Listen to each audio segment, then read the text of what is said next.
साल था 2015 जब बिहार के मुख्यमंत्री नीतीश कुमार एनडीए से अलग होकर महागठबंधन के साथ बिहार विधानसभा चुनाव लड़ते हैं और महिलाओं की रिकॉर्ड वोटिंग के बाद एक बड़ी जीत हासिल करते हैं।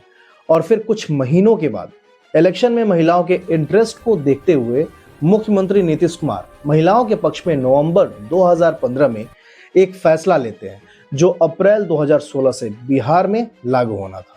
और इस फैसले के आते ही बिहार के बहुत सारे लोगों के लिए एक शॉकिंग सरप्राइज था। तो वहीं महिलाओं के लिए यह फैसला उनके सुरक्षा, आत्मसम्मान और घरेलू हिंसा से मिलने वाली आजादी की थी। अप्रैल 2016 में मुख्यमंत्री नीतीश कुमार बिहार में एक नया कानून लाते हैं जिसमें शराब के manufacturing, storage, sale and purchase, उसके ट्रांसपोर्टेशन, यहाँ तक कि शराब के यूज को पूरी तरह से इलीगल कर दिया जाता है।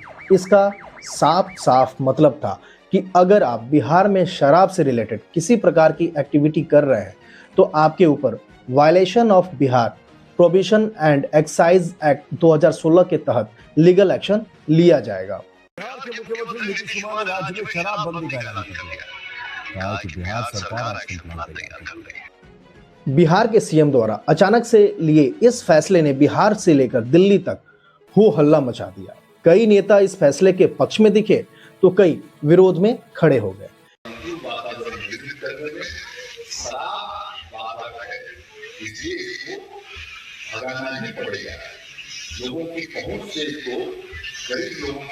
क्योंकि इस फैसले का सीधा असर शराब व्यापारियों से लेकर होटल बिजनेस, रेस्टोरेंट और पब से लेकर क्लब तक, कॉरपोरेट कंपनी से लेकर टूरिज्म बिजनेस पर पड़ने वाला था। और साथ ही साथ जो ब्लैक मनी पार्टी फंड और नेताओं के पॉकेट में आता था, अब उस पर पूरी तरह ब्रेक लगने वाला था। लिकर के बिजनेस से बैंक्स में जो करोड़ों रुपए का टर्नओवर होता था और इस टर्नओवर से जो टैक्स बिहार सरकार को जाता था, अब वो बिल्कुल जीरो होने वाला था।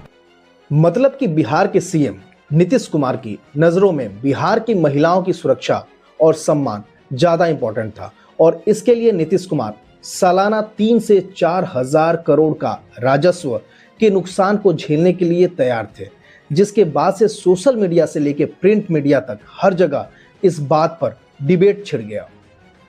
कुछ लोगों ने इसे मुख्यमंत्री द्वारा एक सही और साहसिक डिसीजन बताया जो बिहार की महिलाओं की उज्जवल भविष्य की कहानी लिखेगा, तो कई लोगों ने इस फैसले को बिहार के डेवलपमेंट पे अभिशाप बताया। वक्त बदला और बिहार की प्रोहिबिशन एक्ट यानी कि शराबबंदी पूरी तरह बिहार में लागू हो गया, मगर वो लोग जो पूरी तरह अल्कोहलिक हो चुके थे उनके लिए वो समय बहुत मुश्किलों से भरा था, क्योंकि शाम होते ही वो पूरी तरह बेकाबू, चिड़चिड़े और खतरनाक हो जाते, जिससे उनकी फैमिली पहले से ज्यादा परेशान होने लगी थी। क्योंकि अल्कोहल के एडिक्शन को पूरा करने के लिए ये लोग किसी भी हद तक जाने को तैयार थे। उस समय बिहार में कप सिरप की सेल अचानक से बढ़ने लगी, क्योंकि कप सिरप में अल्कोहल की मात्रा 0.5% से 10% तक होती है, मगर उस समय कुछ सिरप जैसे कि बेनाड्रिल, कोरेक्स में 14% तक अल्कोहल मिलाई जाती थी। सबसे बड़ा इंपैक्ट तो तब दिखा जब बिहार के यंगस्टर धीरे धीरे अल्कोहल के सब्स्टिट्यूट में ड्राई इंटॉक्सिकेशन यानी कि सूखे नशे की तरफ काफी तेजी से मूव करने लगे।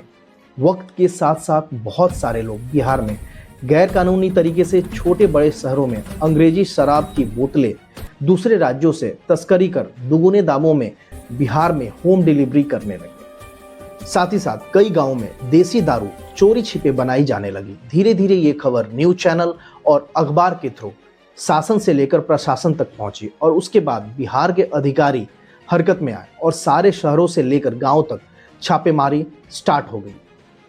छापेमारी के दौरान बहुत सारे गाड़ियों को शराब की बोतलों के साथ जब्त किया जाने लगा, तो कई जगहों पे देसी शराब के इलीगल ठेकों और भट्टों को सील किया गया और उनके ऊपर violation of Bihar prohibition and excise act 2016 के अधीन लीगल एक्शन लिया गया।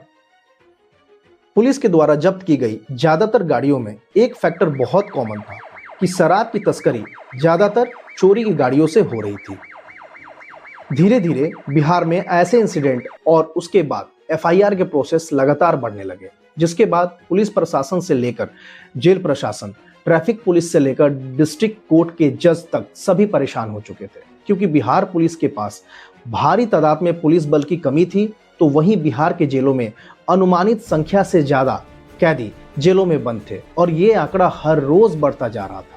वहीं डिस्ट्रिक्ट कोर्ट में पहले से हजारों केसेस पेंडिंग में पड़े थे और अब उसी डिस्ट्रिक्ट कोर्ट में शराबबंदी के सैकड़ों केसेस हर महीने रजिस्टर्ड हो रहे थे। ये प्रोसेस अपने आप में पूरी सिस्टम को परेशान करने वाला था।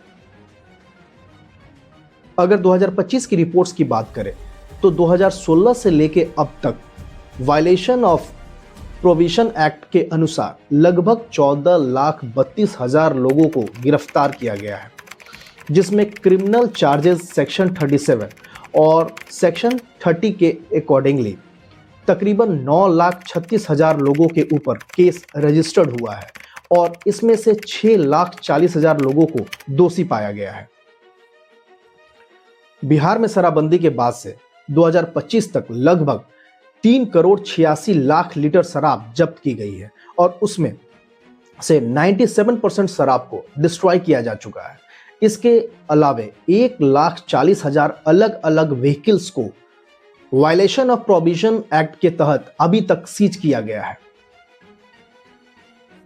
वैसे हाई कोर्ट ने समय समय पर बहुत सारे नियमों में बदलाव किए और इसको और ज्यादा सरल और आसान बनाने की कोशिश की।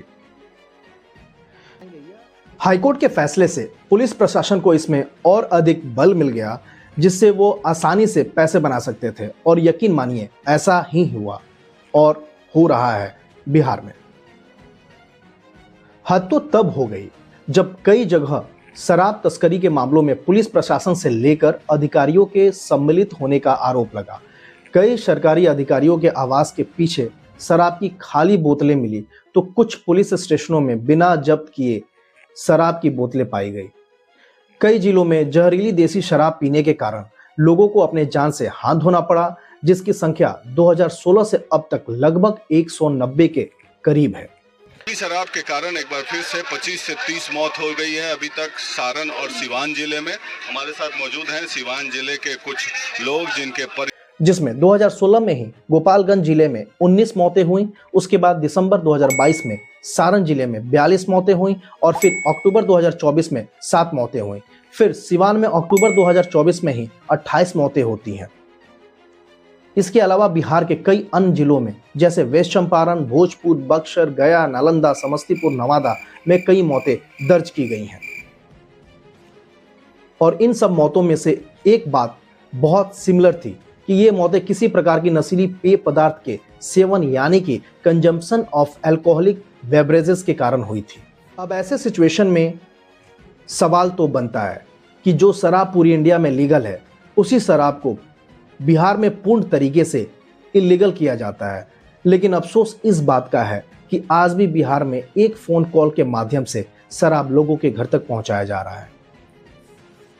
अगर बिहार के लोगों को यही दिन देखना था तो बिहार में शराबबंदी का झूठा नाटक आखिर क्यों रचा गया और क्यों इतना बड़ा तामझाम किया गया। दोस्तों, अगर ये मेरा वीडियो आपको पसंद आया हो तो प्लीज़ इस वीडियो को लाइक करें और साथ ही साथ इस चैनल को सब्सक्राइब करें। फिर मिलते हैं अगले वीडियो में, तब तक के लिए धन्यवाद। Thank you. नमस्कार।